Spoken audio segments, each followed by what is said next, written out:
Hello sir, good morning. Hello. Good morning, good morning.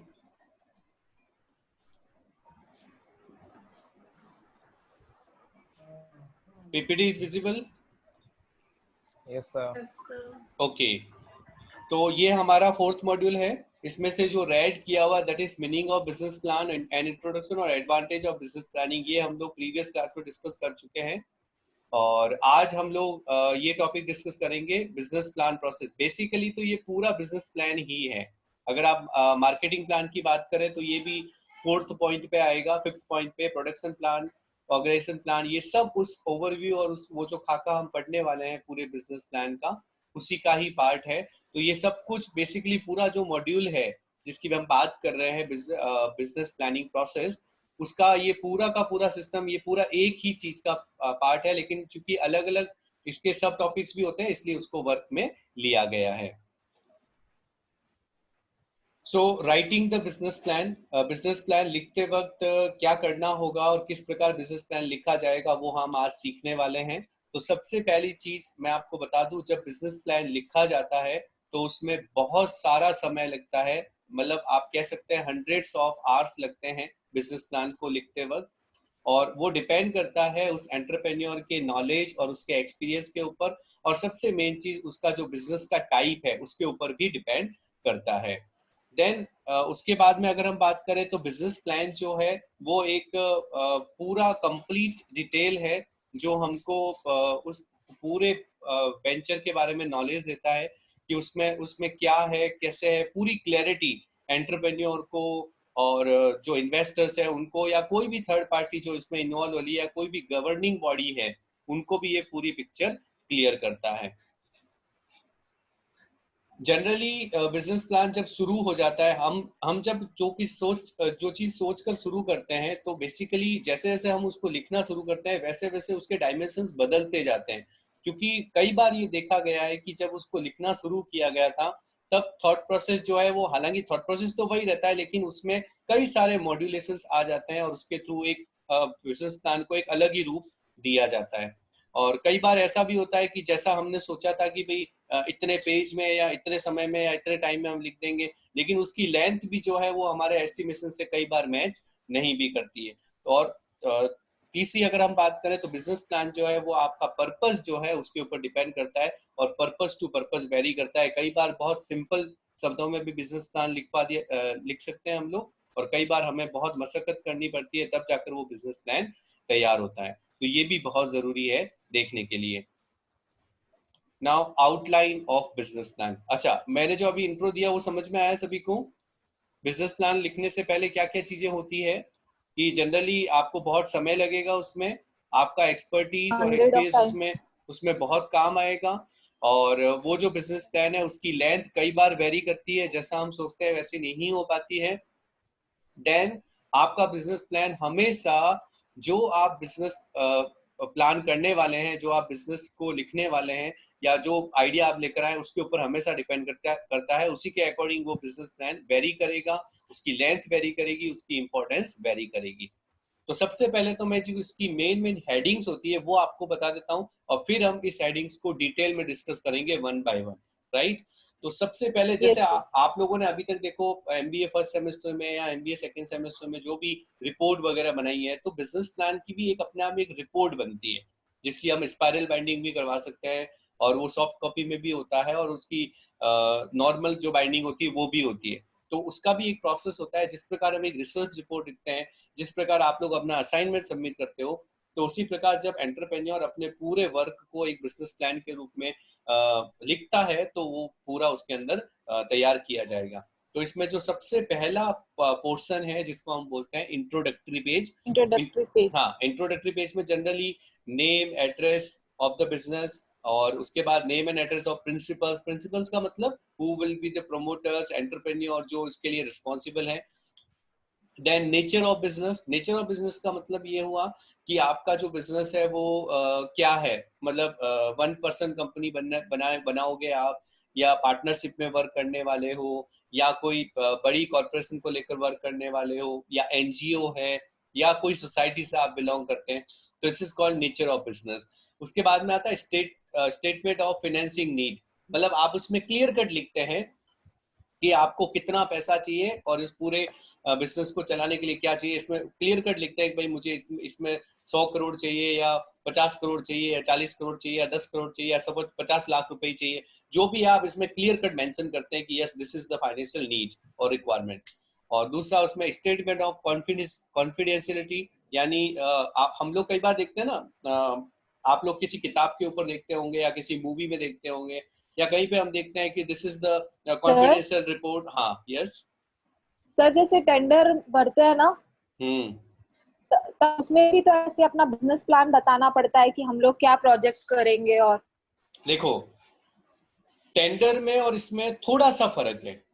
फर्क क्या है कि देखो टेंडर में क्या होता है कि एक पर्टिकुलर मतलब ऑर्गेनाइजेशन है, सपोज जनरली जैसे सरकार के किसी डिपार्टमेंट ने एक टेंडर निकाला। टेंडर क्या निकाला, बोले एक एम्स का हॉस्पिटल बनाना है या एक कोई रेलवे स्टेशन का प्लेटफॉर्म बनाना है या कोई सड़क बनानी या पुल बनाना है। इस प्रकार के प्रोजेक्ट होते हैं। वो प्रोजेक्ट के ऊपर मैं आपको बताऊं, पहले कुछ वर्क तो सरकार मतलब वो जो डिपार्टमेंट है वो या पर्टिकुलर जो मंत्रालय है वो खुद करता है।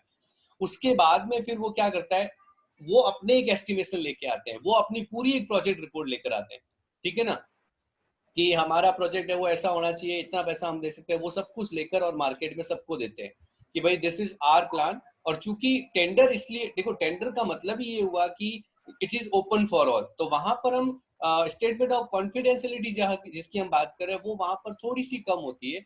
हाँ स्टेटमेंट ऑफ कॉन्फिडेंशियलिटी तब आएगी जब आपने तो वो पब्लिक कर दिया टेंडर, जैसे वो तो न्यूज़पेपर में आ गया। अब न्यूज़पेपर में टेंडर आने के बाद उसमें कॉन्फिडेंशियल क्या रहा, कुछ भी कॉन्फिडेंशियल नहीं रहा।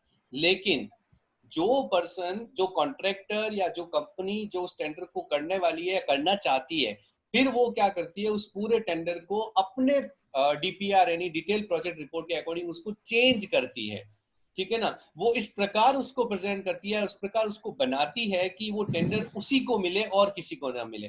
तो फिर उसमें क्या होती है, कुछ कॉन्फिडेंशियल चीजें ऐड हो जाती है। और फिर उसमें जब वापस वो देता है, मतलब जो जो मेन कॉन्ट्रैक्टर वापस जब सरकार को या उस मंत्रालय को या उस डिपार्टमेंट को जमा करवाता है, वहां पर स्टेटमेंट ऑफ कॉन्फिडेंशियलिटी जो है वो वर्क होता है। तो यहाँ पर भी सेम चीज है। यहाँ टेंडर में थोड़ा सा इस तरह हुआ कि एक डिपार्टमेंट चाहता है कि आप इस तरह काम करो, फिर वो आकर उसको कहता है कि यस ऐसे कीजिए।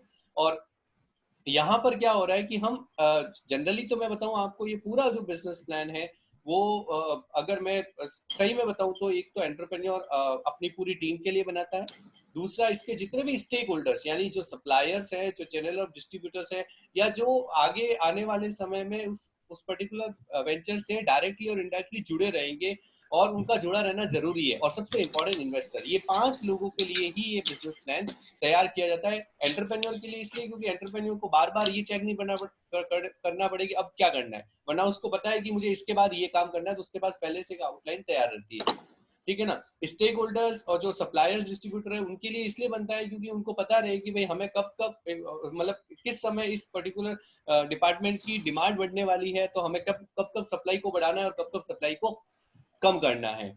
और सबसे इंपॉर्टेंट इन्वेस्टर्स, जो कि इसी से कॉन्फिडेंस आएगा उनको और वो पैसा डालेंगे। तो वहां पर स्टेटमेंट ऑफ कॉन्फिडेंस इसलिए है क्योंकि हमारा बिजनेस प्लान अभी तक पब्लिक नहीं हुआ है, अभी हमारे पास हमारी कॉपी है, हम जिसको चाहें उसको अब आप देख लिया, आपके लिए है, आप आगे इसको ना तो डिस्कस करें, क्योंकि आप डिस्कस करोगे तो आपकी जगह कोई और इन्वेस्टर आ जाएगा, तो वो भी उसको डिस्कस नहीं करता।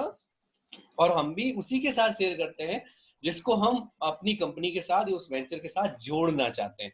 तो यहाँ पर स्टेटमेंट ऑफ कॉन्फिडेंशियलिटी भी इसमें होना चाहिए। नंबर 2 पे आएगा एग्जीक्यूटिव समरी। जैसा आपने अगर कोई अच्छी प्रोजेक्ट रिपोर्ट देखी हो तो वहां आपने हमेशा देखा होगा एग्जीक्यूटिव समरी होती है जो 2-3 पेज की होती है, जो मतलब एकदम शॉर्ट में पूरे प्लान के बारे में बता देती है। उसमें सारे पॉइंट्स नहीं होते हैं, लेकिन वो सारे पॉइंट्स मतलब उतना सारा उसमें कवर किया होता है कि आप एक अच्छे से वर्क में उसको ले सकते हैं, या सामने वाले को, पढ़ने वाले को 2 पेज पढ़ते ही समझ में आ सकता है। हालांकि एग्जीक्यूटिव समरी जो है वो आपको मैं बता दूं सेकंड पॉइंट भले ही हो इस आउटलाइन का, बट ये एग्जीक्यूटिव समरी पूरा प्लान लिखने के बाद में लिखी जाती है, क्योंकि पहले पूरा प्लान बनाया जाएगा, फिर उसमें से जो उसका क्रक्स है वो निकाल कर एग्जीक्यूटिव समरी में डाला जाता है। Clear everyone?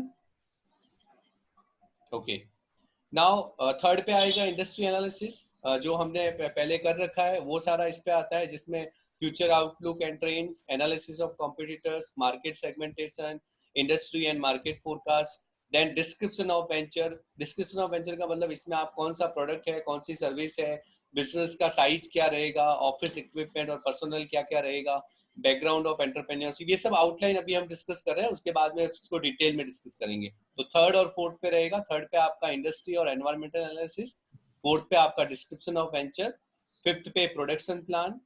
प्रोडक्शन प्लान में सारा प्रोडक्शन से रिलेटेड सारी चीजें आपको क्लेरिफाई करनी पड़ेगी।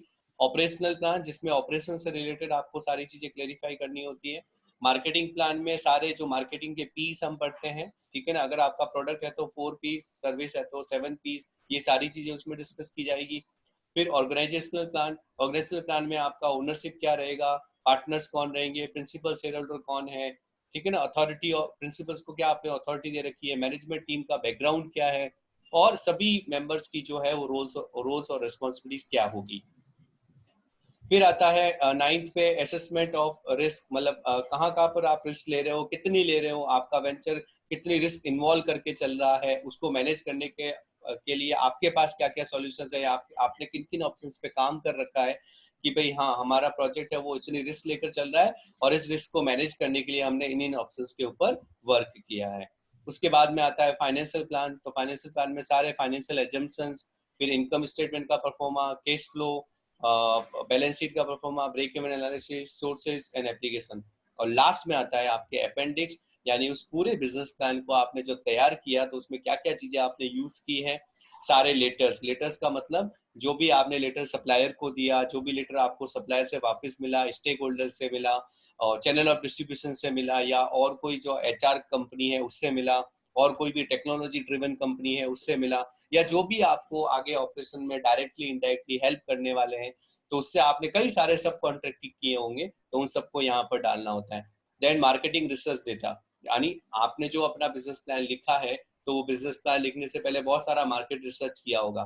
तो हम कैसे मान ले कि आपने मार्केट रिसर्च किया, तो आपको उसमें पीछे उसकी कॉपी लगानी पड़ेगी कि ये देखिए हमारी सर्वे रिपोर्ट। जैसे जनरली कोई भी बच्चा होता है वो जब कोई रिसर्च करता है तो सपोज उसने 50 जनों से क्वेश्चनर भरवाया, तो वो 50 जनों से क्वेश्चनर भरवाया, ये सामने वाला कैसे मान लेगा, तो वो क्या करता है उस क्वेश्चनर की कॉपी लगाता है, साहब देखो ये फलाना मनोहर लाल था उसने ये भरा, राजेश प्रकार था उसने भरा, इसने ये भरा, तो वो कॉपी लगाता है ताकि वो आपका जो मार्केट रिसर्च है वो स्ट्रांगली वहां पर सबमिट हो सके कि यस ये काम हुआ है। देन लीज और contract, then price list of suppliers, ये सारी चीजें जो है वो इस अपेंडिक्स में यूज की जाती है। तो ये बेसिक आउटलाइन है आपके बिजनेस प्लान की, इसके बेस पर बिजनेस प्लान लिखा जाता है, और यही पूरा आपका मॉड्यूल है जिसको हम 1 by 1 डिस्कस करने वाले हैं। Clear everyone? आगे चले किसी को कोई डाउट या query? Okay, no sir. No sir. Okay, तो अब हम वापस डिटेल में डिस्कस कर ले हैं। सबसे पहले इंट्रोडक्टरी पेज को, तो जैसा कि हमने पहले भी डिस्कस किया था। Jitendra sir, yes ma'am. एक ब्रेकिंग न्यूज थी। Yes ma'am. ब्रेकिंग न्यूज ये है कि all time highest number of attendance today, 16 students are attending your class. अच्छा, so thank you so much ma'am, thank you so much, it's great. हाँ जी, हाँ जी। ओके, हाँ जी। Now first introductory page. Introductory page में title page सबसे पहले, जैसा कि मैंने बताया था आपको, उसमें आपका कंपनी का नेम, एड्रेस, एंटरप्रेन्योर का address, telephone number, fax number, email address, website address, ये जो भी आपके अवेलेबल है वो उसमें आप सबसे पहले डालते हैं। देन इसमें एक पैराग्राफ होता है, जो पैराग्राफ आपको स्पेशली आपको उसमें बताएगा कि कंपनी का नेचर क्या है। नेचर मैंने आपको पहले ही एक्सप्लेन कर दिया कि आप 1% कंपनी है, या पार्टनरशिप में वर्क करना चाहते हैं, या एनजीओ है, सोसाइटी है, जो भी है वो आपको मेंशन करना होगा। अमाउंट ऑफ फाइनेंसिंग आपको क्लियर कट नीड उसमें मेंशन करना है। देन इसमें कुछ चीजें आपको ये भी डालनी है कि जैसे जो पर्सन आपको फाइनेंस करने वाला है तो आप उसको क्या देना चाहते हैं, क्या आप उसको इक्विटी शेयर होल्डर बनाएंगे, या आप उससे जो पैसा लेंगे वो डिबेंचर के रूप में लेंगे, ठीक है ना, या कोई भी पैकेज आप जो देना चाहते हैं उसको अपने साथ जोड़ने के लिए। हो सकता है आप उसको अपना पार्टनर बनाना चाहते हैं, या उसको अपने मैनेजमेंट का सदस्य बनाना चाहते हैं। तो जो भी आप उसको बनाना चाहते हैं वो आप इसमें हम लोग क्या करते हैं, मेंशन करते हैं, और ये इसमें पूरा ओपन है, मतलब कोई भी एंटरप्रेन्योर जैसी उसकी मर्जी चाहे वैसे उसका उसमें वो मेंशन कर सकता है पर्टिकुलर फाइनेंस को कंप्लीट करने के लिए।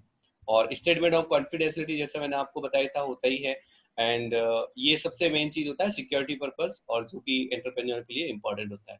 तो ये सारी बातें तो हो गई, लेकिन अभी तक प्रैक्टिकल एक्सपोजर नहीं मिला, तो हम एक प्रैक्टिकल एक्सपोजर लेते हैं इंट्रोडक्टरी पेज का। तो एक इमेज मिली थी मुझे, और ये मेरे ख्याल से पूरी परफेक्ट इमेज है। मैं आप सबसे निवेदन करूंगा कि 2 मिनट में सब पढ़े, और मुझे अब ये आप एक्सप्लेन करें कि वो सारी चीजें इसमें है या नहीं है। फटाफट देखें सभी, अभी तक जो हमने पढ़ा क्या ये वाकई में वो इंट्रोडक्टरी पेज है या नहीं है? Yes sir. पढ़ लिया इतना जल्दी?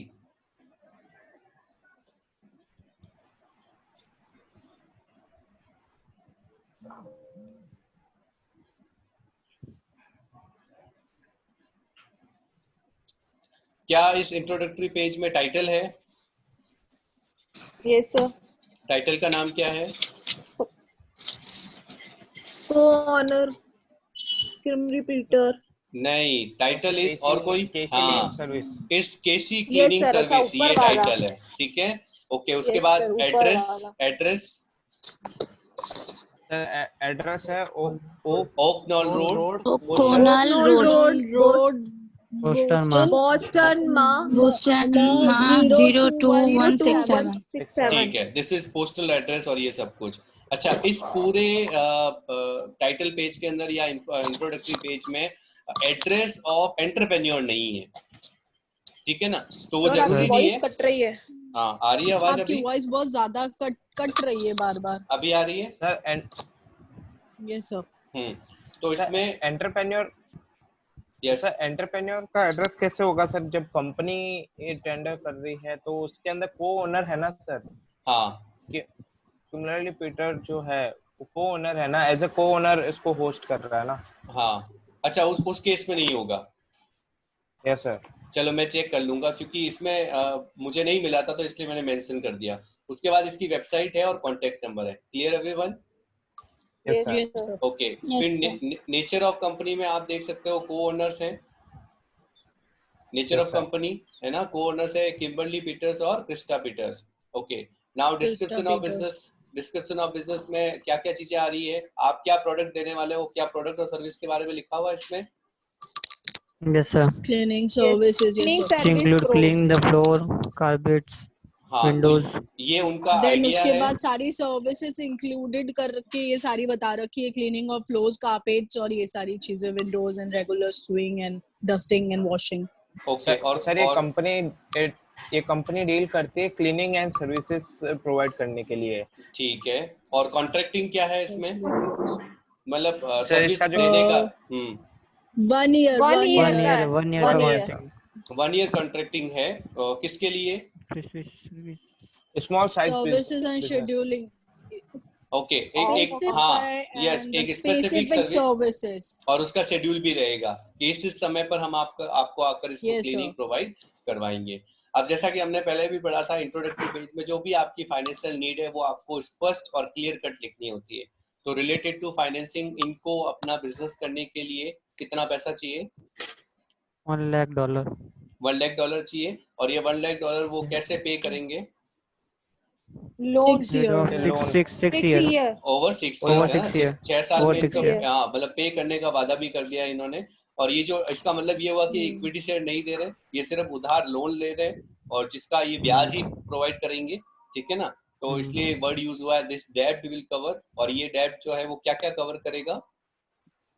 Office Office space, space. Office equipment equipment and and supplies, Police drains fees, and advertising. Advertising selling and cost. Selling cost. Very good, very good. और फाइनली इसमें क्या कॉन्फिडेंशियली स्टेटमेंट है? Property This of report is owner listed. Listed amount. Yes yes, very good. और इसमें एक legal statement भी लिखा हुआ है, वो कौन सा है? Without the return construct company Consent prohibited of वाला। yes sir, consent of the company is Company prohibited. is prohibited। ठीक है, ठीक है ना। तो बेसिकली ये मुझे थोड़ा अच्छा लगा था, तो इसलिए मैंने इसमें मेंशन किया। और एक सौरभ का जो पॉइंट है इसके अंदर कि जब को ओनर्स होते हैं तो हो सकता है कि उसमें एंटरप्रेन्योर का एड्रेस ना हो, वो मैं एक बार चेक कर लूंगा। हाँ इसलिए सर यस इसने नीचे भी लिखा है ना sir, this report is confidential and is the property of the को ओनर लिस्टेड अबव। हाँ तो जो को ओनर्स जब वो डील है ना, को ओनर वो कंपनी के थ्रू करेगा ना। ठीक है, हाँ कंपनी के थ्रू ही हो, कंपनी के नाम से होगा, उस एंटरप्रेन्योर के नाम जो से सर नहीं होगा। जो सर वो अपन ने इंट्रोडक्शन में लिखा था ना सर, नेम ऑफ प्रिंसिपल।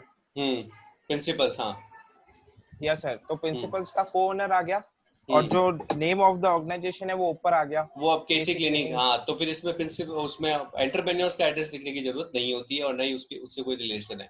हालांकि उस नाम से करेगा तो एंटरप्रेन्योर ही, लेकिन लीगली जो डॉक्यूमेंट तैयार होंगे वो कंपनी के नाम से होंगे, उस पर्टिकुलर पर्सन के नाम से होंगे। Yes, very good very good, okay thank you so much. तो इंट्रोडक्टरी पेज मेरे ख्याल से सबको क्लियर है, रिवीजन करने की जरूरत है क्या इसकी वापस से?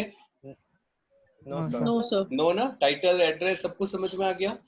तो ये आप बिल्कुल ध्यान से पढ़ना बेटा, क्योंकि जिस समय ये सारे 11 पॉइंट हो जाएंगे उसके बाद आप सबको अपने अकॉर्डिंग जितना आपको समझ में आ रहा है, जितना आपका नॉलेज है, इंडिविजुअली सबको अपने एक एक बिजनेस प्लान लिखने हैं। और मैं बता देता हूँ कि बीटीयू के पेपर में भी ऐसा क्वेश्चन आ सकता है बहुत बड़े केस स्टडी के अंदर कि right a business plan in this particular industry, या कैसा भी उसमें आ सकता है। तो सभी आप लोगों को मैं इंडस्ट्री असाइन कर दूंगा, तो आप प्लीज इस क्लास को बहुत अच्छे से समझे, हर चीज को क्लियर करते जाए, क्योंकि ये चीजें सीखोगे तभी आप उसको लिख पाओगे। तो मेरे ख्याल से पहले पेज में अब किसी को कोई दिक्कत नहीं है, ठीक है ना? और आप चाहो तो एक काम और कर सकते हो, आप आज से ही मुझे बिना बताए आप अपना ये काम शुरू कर सकते हो कि एटलीस्ट आज से ही अपनी कॉपी में एक इंट्रोडक्टरी पेज तो लिख ही लो, ताकि 3-4 दिन में जब अपना ये टॉपिक पूरा हो जाएगा तो फाइनली जब आप अपना बिजनेस प्लान लिखने जाओ तो आपको लिखने में कोई दिक्कत ना आए। क्लियर?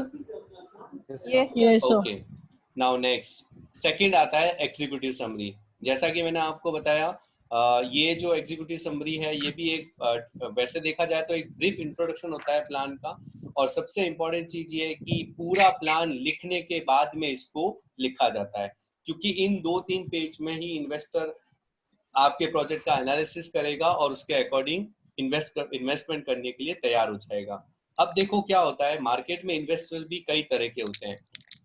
जनरली अगर मैं बात करूं तो कोई जो नया नया इन्वेस्टर बनने आया है वो तो क्या करेगा, हर चीज को बहुत कीनली स्टडी करेगा, हर चीज को स्टडी करेगा, तो उसके लिए एग्जीक्यूटिव समरी इतनी मैटर नहीं करती है। लेकिन जो पर्सन अपने पास में बहुत बड़ा पैसा लेकर बैठे हैं, जैसे मैं आपको बता दूं अमेरिकन कंपनीज की मैं बात करूं या चाइना की अगर मैं बात करूं, जहां पर ये particular people bank of China work करता है, तो इन सब की मैं बात करूं, इनके पास में इतना पैसा है कि they are ready to invest. तो ऐसे में उनके पास कई बार ऐसा होता है कि ये लोग पूरा बिजनेस प्लान किसी का पढ़ भी नहीं पाते और सिर्फ एग्जीक्यूटिव समरी पढ़कर और उस पर्टिकुलर एंटरप्रेन्योर का उस प्रोडक्ट का बैकग्राउंड जानकर और प्रोडक्ट को देखकर ही उसमें इन्वेस्टमेंट करने के लिए तैयार हो जाते हैं। वैसे एक ब्रेकिंग न्यूज ये भी है कि कल ही आपने देखा सुना होगा कि पीपल्स बैंक ऑफ चाइना जो है, जो कि चाइना का मेन फाइनेंसिंग बैंक है, उसने इंडिया में HDFC का 1% शेयरिंग खरीदने का ऑफर डाला है।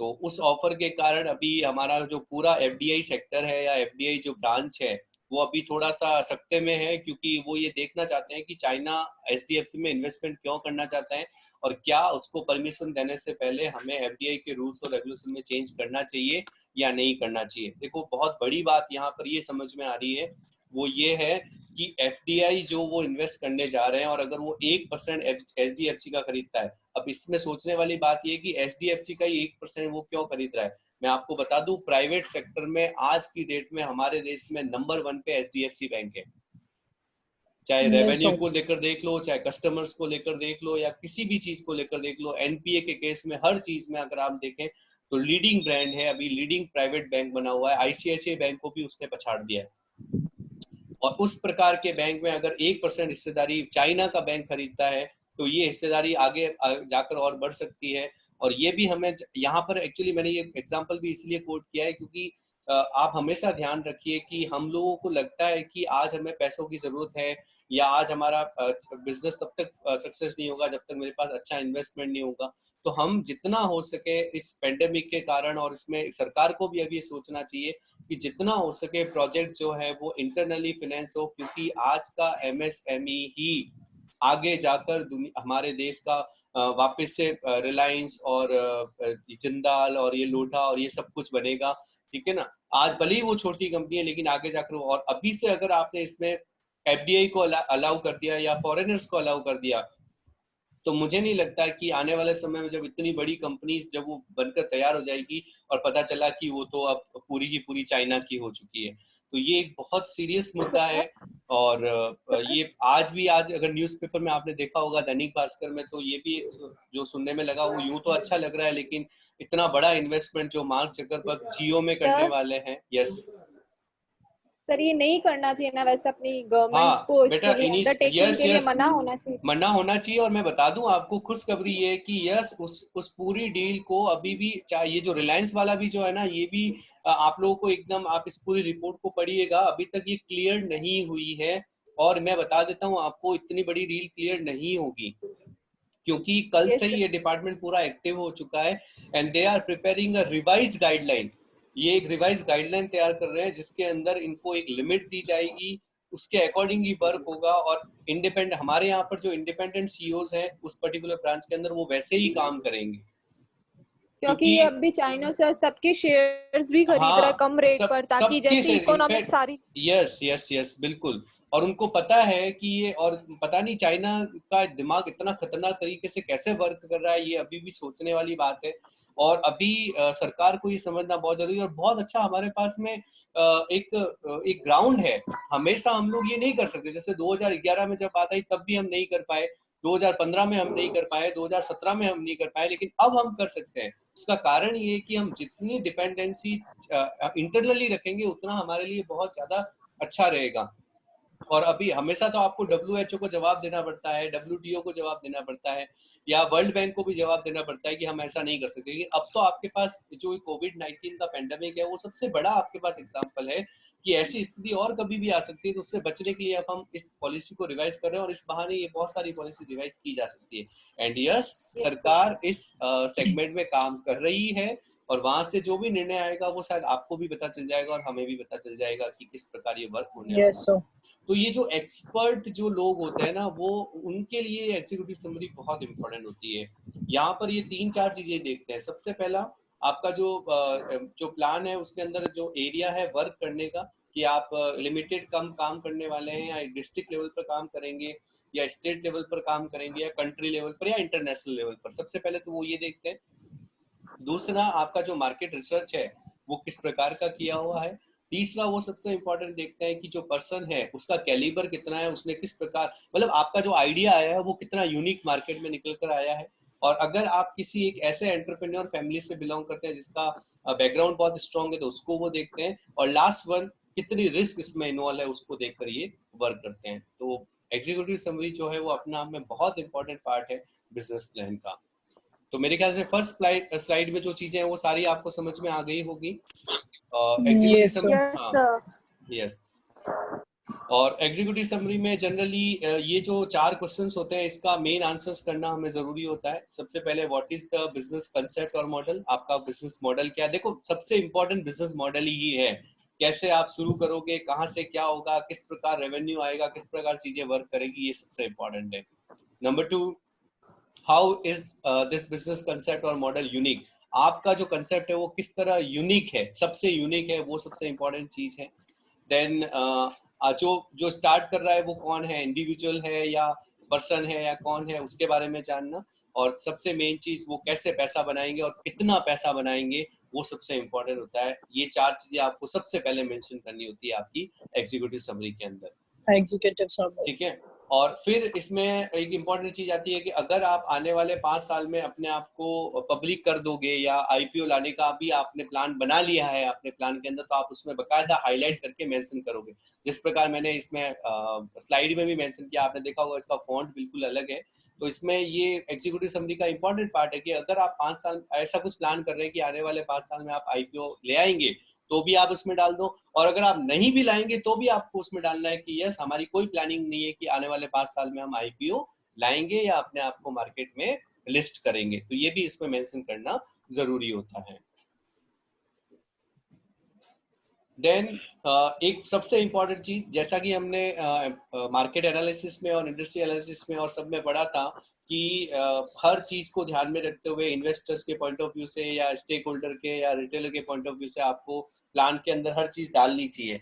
तो प्लान में आपको जरूर डालनी चाहिए, लेकिन आप कभी भी एग्जीक्यूटिव समरी, जनरली क्या होता है कई बार एक एंटरप्रेन्योर एक्सपीरियंस की कमी होने के कारण एग्जीक्यूटिव समरी में अपने सारे प्लान के सेक्शन के हर सेक्शन को उसमें डिस्कस कर देता है। तो ये हमेशा ध्यान रखिए, ये आपको नेगेटिव इम्पैक्ट क्रिएट करेगा।